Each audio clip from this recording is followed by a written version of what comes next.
In a small village surrounded by dusty roads and broken huts, there lived a family everyone laughed at.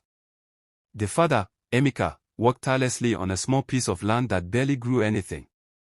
His wife, Ada, patched old clothes again and again until they could hardly hold together. Their 2 children, Kosi and little Amara, often went to bed hungry.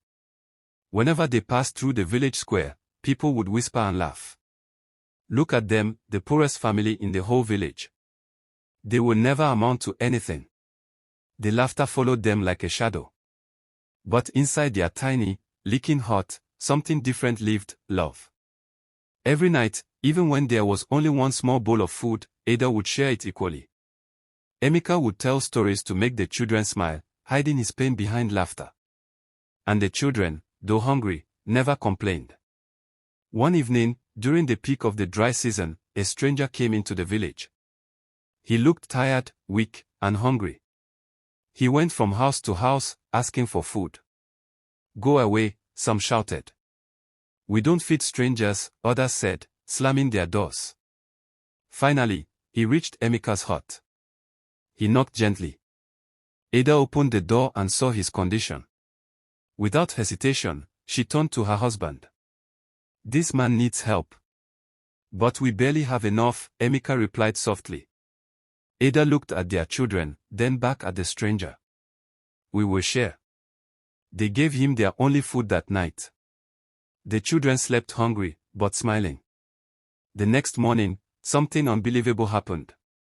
The stranger returned, but this time, he was not weak.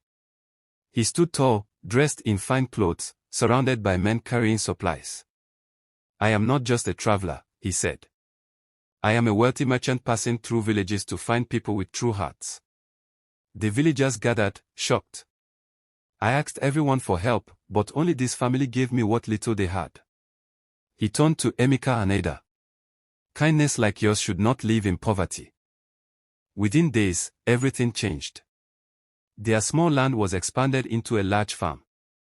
Their hut was rebuilt into a strong, beautiful home. The children were sent to school. And the same villagers who once laughed, now stood in silence, ashamed. One day, a man who used to mock them approached Emeka. We didn't know," he said quietly. Emeka smiled gently. "It's easy to laugh at people when they have nothing. But true wealth isn't what you see." From that day on, the village changed. People began to help one another. The laughter turned into respect. And the family that was once mocked became the most